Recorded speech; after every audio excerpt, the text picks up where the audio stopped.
Everybody for tuning in to the next episode of This Is Life. It's your host, Brandon Harrison, and this is a faith-based encouragement podcast to help you navigate through life.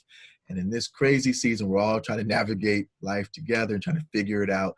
And that's my whole goal of this series called Black Perspective, is to hear from the diversity and the complexity of the Black experience in America, mainly San Diego, but all across the country as well, of how we're just making it through this season, but also how different people have made it to a certain point in their career and what they've done. And today I have the incredible honor of talking to Miss Jasmine Sadler. She is an incredible Black woman, and she is known as a dancing rocket scientist, which is incredible. She's the CEO of the STEAM Collab. She's an entertainer, engineer, entrepreneur, educator. She does it all. It's incredible to have her. And I've known her from like the Bayview Dance Troupe for a while and seen her in that aspect. And then I worked at the Elementary Institute of Science for 8 years myself and just saw some things that she did in the community. But I want her, she can explain what she's done a lot better than me. So Jasmine, can you just share kind of your journey, how you got to where you are professionally and all that you've accomplished? Sure. So I'm originally from Detroit, grew up there. My brother's a computer engineer background, and then my parents are both computer specialists.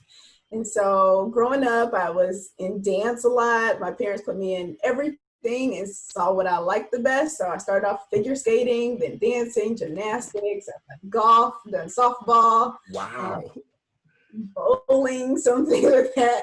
And so that doesn't mean I'm good in all of that, but they put me in everything and saw what stuck. And for me, dance is what stuck and kind of what I did the best. And then from there, they put me in a dance school. So I grew up dancing my whole life, and then also really just loving math and being in the talented and gifted program. Once we moved from Black-owned private school to the suburbs, they put me in the talented and gifted program. And that's where I started doing really good in math and spelling, apparently. I pulled up some of my old report cards recently. They're like, she's an awesome speller, which nice. I didn't know, but yeah, just a lot of things like that. But then also some discipline fun, where I would like crawl out in the hallway during nap time, and I didn't that's hilarious. Talk to people sometimes, and yeah, so they told my mom on me, and this like I was 3 years old, and I'm like, you know, what do you think you said? And she's like, I don't know, but you know, for me, the experience that my parents have given me was to really be myself, and I think that's the big basis of my foundation. Is like, you know, we're going to give you all of this stuff and see what you like to do. They let me paint on my walls in my room because they're like, it's paint. Nice. You know, as long as you're not spilling it on the carpet, you know, that's fine because we can always cover it up.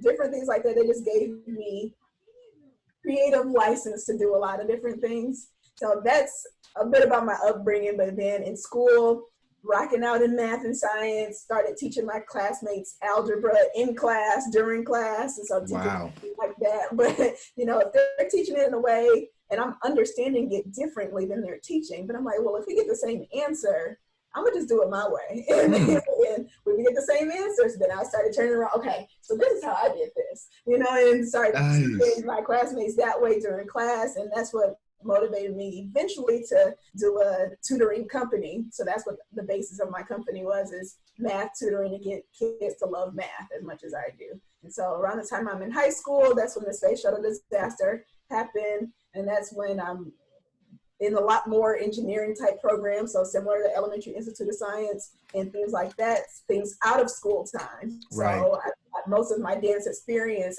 out of school time, and I got most of my engineering experience out of school time. And that's now where the space that I function in is outside of, you know, the actual school district and a school curriculum, that being able to provide exposure to STEAM, so science, technology, engineering, arts, and math, after school, during school breaks, summer, you know, anything like that, professional development days for teachers. So now my company is the STEAM Collaborative, and I'm in charge of working with adult program leaders. So I know you saw me at Pillars of the Community with Layla. And so I work with people like that to bring STEM or bring STEAM to a program that already has a lot of figure. And so ended up, I guess I didn't say I majored in aerospace engineering at University of Michigan, that's where I decided to major in aerospace engineering, got a minor in math, studied abroad in Hong Kong, had several internships with designing aircraft engines, wind turbines, and then got my job out here in San Diego eventually.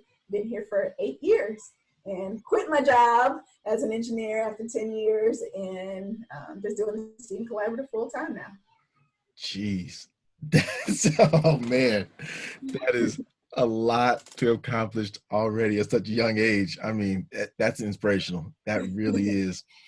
And I know in the midst of all that, like you said, I got to see some things that you did in the community and in church, and just as a true rocket scientist, and all that you've done. It's just incredible to see what you've accomplished already. And I know in the midst of all that, you've learned a lot. So that's my last two questions. What has been your highest point in your career and what you learned? And what's been the toughest season or the lowest points in your career and what you learned from that?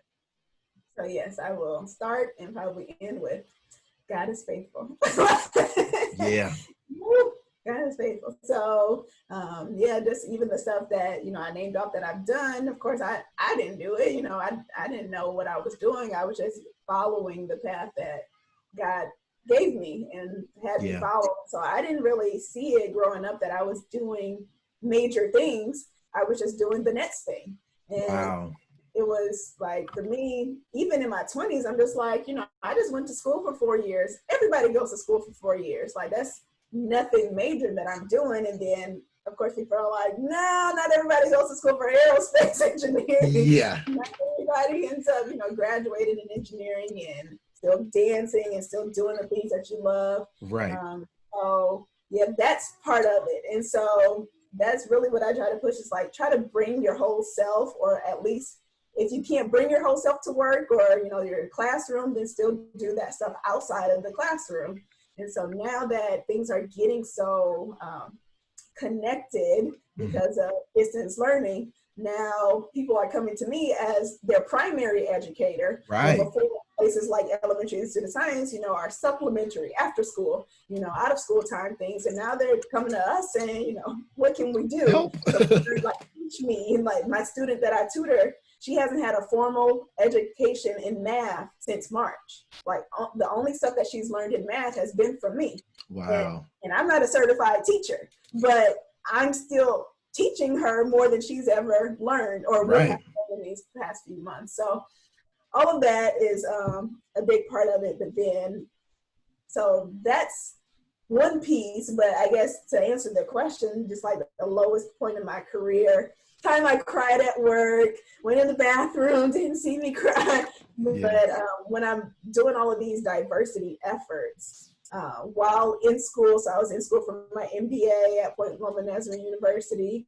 So I was going to class 2 nights a week, every week for 2 years straight, working full time as a quality engineer, having my company and doing all this STEM outreach, and then also being part of the employee resource group at work, and still dancing at church, as you know, but still being part of my employee resource group at work, still trying to have friends. Right. Still, having family that's far away. I don't have any family that lives here. So being able to kind of maintain those connections. So several things. Wow. But doing a lot of things with diversity and inclusion work at work, where I'm meeting with the president of the company, vice presidents of the company, and then eventually my manager pretty much straight up tells me, you don't get any extra credit for doing that stuff. Wow. You are supposed to be an engineer. And so the only thing that I'm going to grade you on your performance appraisal is how good of a job you did as an engineer. Wow. And so, I'm putting on my performance appraisal, 4.0 student. I graduated with a 4.0 in my MBA program while doing all of this stuff. And so he's just like, no, we can just cross that out because that doesn't have to do with work. And then, meeting with the president of the company, figuring out strategies on hiring women and hiring Black people, because that's the main two things that they were deficit in, that they had a deficit in. So, putting that on my performance appraisal, he's like, now we can just cross that out. Like, what would the president of the company say? How would he say that you do as an engineer? Not how would he say as you do as a whole person, which, right. Part of that whole experience of being a double minority or whatever you want to call it, being a Black woman in this space that's predominantly white men, where somebody I met is outside of work, but he was just like, of course, I'm sure people are lining up. I'm sure companies are lining up to hire you. You're a double minority, you double count. You count as a woman, you count as a black person. They should be like lining up at your door, right? And I'm like, no, like they want my number, but they don't want me. Like, because with me comes all of this other stuff. With me comes wanting to increase my education. And now with that comes, I'm more educated than you. Right. So not that I'm smarter or whatever you want to call it, but I literally have a higher level degree than you do. Right. And now you're still my boss. So that's confusing. And so things like that where, it just becomes a really interesting time. I bet. And so that was probably the lowest point that I had. And then I think the highest point was when I finally, left. I think that was probably the highest point, because up until that, I was like extremely stressed out, doing a lot of stuff with school. But then I went to another company, and the plan with that other company, because I had been trying to fight to be a manager and all that stuff in that job, and it was like the glass ceiling is real. Reach the glass ceiling. Like, we're not going to promote you any further, because then you'll actually be probably where you deserve, but probably still not valued at that space. So anyway, went to another company with the promise that I'd be a manager, and 20% salary raise, and things that made a whole lot more sense, because previously, I ended up graduating with my MBA and getting the same exact salary that I was getting when I started my MBA. Wow. Things that just don't make sense. So then, like, when you start to ask, and it's like, other people are getting promotions during their MBA, or just being financially compensated for that along the way, that wasn't happening. So when I finally left, that was probably the highest moment. I've been praying, like, praying for God to let me know when to leave, and to just, because he already knew that prayer of that I wanted to, so I don't need to pray that. And the prayer would really switch to let me know, because I'll be ready. Tell me when. Yep. Just let me know. And so what I started doing, I kind of prepared myself, and kind of almost just like a act of, kind of declaration of what I was doing. I started packing up my office, took everything out of my office, just left the computer there, and enough to do my work. Right. I had decorated it and stuff, kind of like this, and so I took everything down. So people are like, are you leaving us? Did you get a new job? And I'm like, hopefully. Well, Wow. where I'm like, God's giving it to me, so let me just go ahead and be ready, so that I don't have to pack a box when he says it's time. I don't have to do nothing. I could just literally walk out the door. And so that was the best moment ever when that time came. I didn't look for it. They found me on LinkedIn. They found me and DM'd me, hit my DM, said, can you apply for this job? We've been searching for you. Yes. So that was the highest time. Yeah. Wow. Well, Jasmine, I could talk all day with you about this. This is so inspirational. And I got to sit in on your master's class a couple of weeks ago too, and just to hear you take these leaps of faith to invest in yourself. And what you said was so powerful. They want my number, but they don't really want me. That's powerful to hear. And I know that's probably a common thread for a lot of Black people, just to hear they want that visual of, oh, we got somebody, but to really hear you embrace your fullness of who you are, that's powerful. You already inspired me, but are there any last closing comments that you want to give us, any inspiration to people who are trying to get to your level, whether it is Black women or just people in general, of, I know everybody's path is different, but how can somebody get to the high level that you're at, and that confidence, and just to bet on yourself and all the different things? I know you said a lot was trust in the Lord, but what's one last closing encouragement?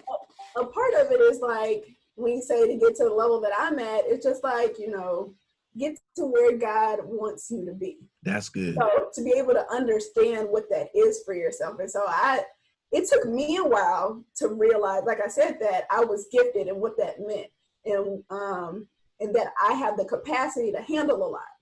And so he's gifted me with that. And so being able to work full-time, school full-time, be student of the year, have my own company, being able to dance at church, staying connected, and actually planning family reunions from California in Texas and other places. Like, everybody doesn't have that capacity. So true.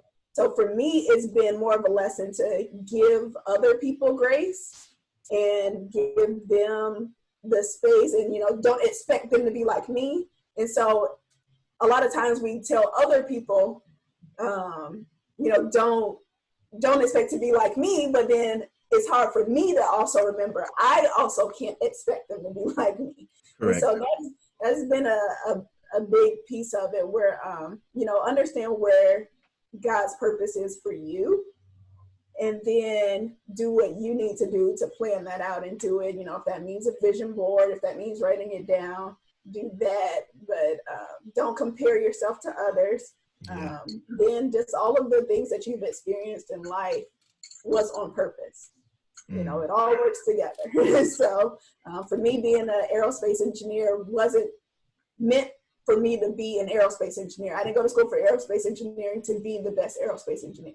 I went to school for aerospace engineering to show Black kids and girls that they can graduate in aerospace engineering. That's why I went. It wasn't because I needed to be an aerospace engineer. So don't let the goals or the things that you have in your mind stop you from God's purpose for your life.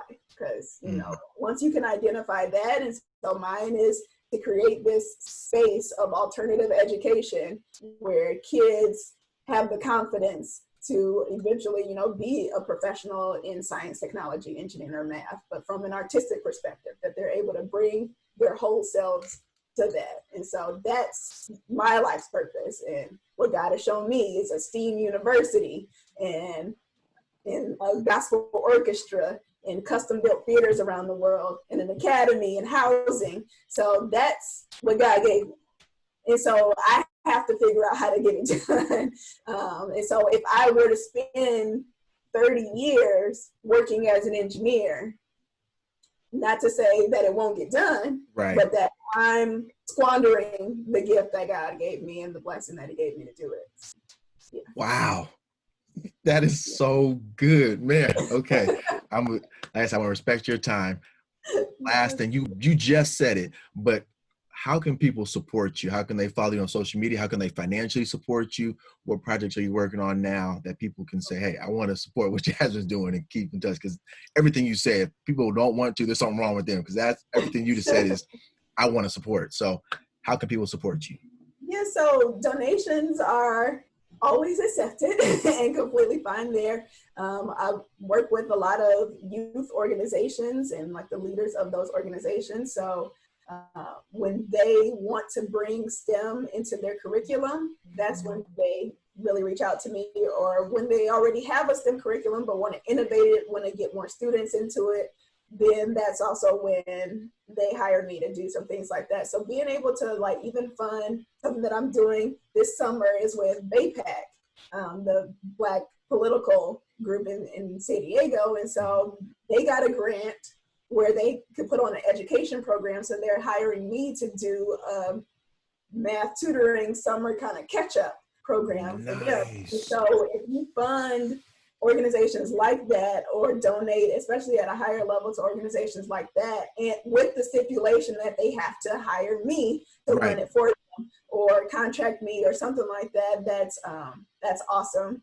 Or you can even, what I've been doing also is kind of brokering some of that space where I get the donation and I kind of give it to them to give it to me, so then it's like a collaboration, Exactly. That's all what my company does is the STEAM Collaborative. And so, sometimes if I'm the one to broker that, then I can say, okay, I don't just want one organization to benefit from this. Actually, I want to have all three of these organizations come together and do something together. And then I can kind of manage that space and lead that project to the end. So that's where, that's my space at this point. If you're able to, donate it to me or donate it to any organization with the stipulation that, they want to bring STEM to their youth organization. That's what I do. Excellent. Well, I will make sure I put that in all the the show notes and make sure people can follow you and your organization, STEAM Collaborative, and all that you're doing. So Jasmine, thank you so much for your time and your inspiration. And I'm just excited to see what God has for you next, and just keep on going higher and higher. Yeah, that was so quick. We should just keep